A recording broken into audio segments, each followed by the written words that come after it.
ugoloko Hola, inja yestradi. inja yestradi fethu kanje fethu enye into yokuqala nje futhi ngiyincome wena before ngize kuqine ngembuzo Yes, my hlezi uqine king Bhuti omdala hlezi uqine king hlezi ipresenta ngendlela ekuyona Fethu image ye-artist ifuna ihlezi ikhona. ngihlonipha kakhulu Ngiyabonga Bhuti omdala. so yini kanjani mshofu fethu uyava alright so yini esingayilindela kugoloko fethu because ngicela usuthule kakhulu fethu abantu sebekwazi fethu ngokuthi udadele something. Yes, my G. So abantu bayakwazi balindele ukuthi ukhiphe bafisa ukuthi abantu bakusupport yini osibana kuyona i-feature projects i-single anything okay.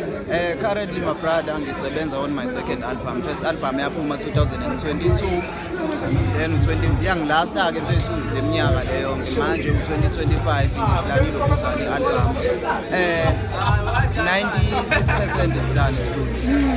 So ukuthi ngiqhubeke nomunye umsebenzi bese ngisethe ukuthi iphume ngobani ngoJune. Izophuma ngoJune yenza ukuthi ngibe na enough time ukuhlela zonke izinto. Sure, uJune waliseo 2025. Yeah, uJune waliseo. Alright, okay. Umsebenzi wase studio ngempetha hayi. Awakabi ready mhlawumbe ukusho ukuthi usipane nobani producers ama-artists ama-producers noSkhali Mshazi, ngibe noHudson, ngibe noSkyman, noGodly TMO. Bona bafisa bayibambile kodwa i-album as a whole nje Hudson Nation. Sure. Kuma-features kuma-features ngijabule kakhulu ne-feature engiyitholile yofethi engikhule ngilalela kuyena uRaja Wade. No-Raja Wade from MP5. Hayi leya ndoda ngikhule ngilalela kuyona mfethu. Music uyawushaya kakhulu.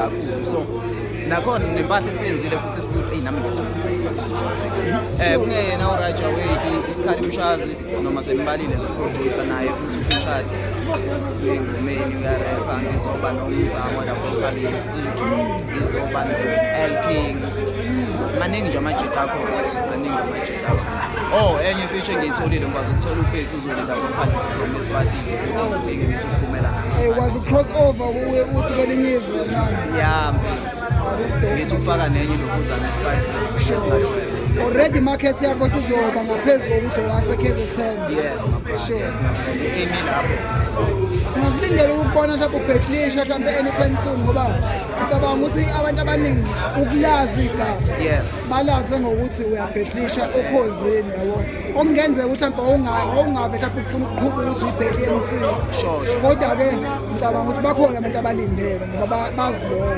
Kahle ngizokuchazela ngogoloko lokho. Njoba mina ngiyi-rap. Ayikho ngathini ngingayibiza as a full package right.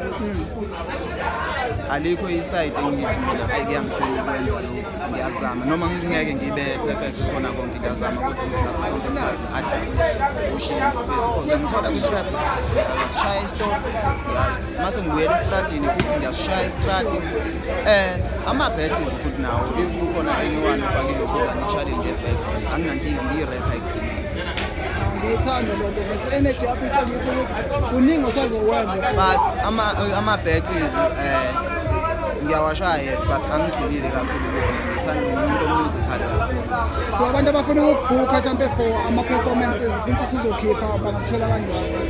Ama-social media handles @goloko_inja yestradi Facebook, Twitter, TikTok and Instagram @goloko_inja yestradi.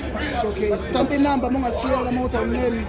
Anginankinga inamba. Umuntu uzoyithola ku-social media mhlawumbe. Hayi ngingayishiya inamba yami vele everywhere. Sure. 084 98 52 492 084 98 52 492 sengishayisa kwabasakazi. Siyabonga. Moja my brother.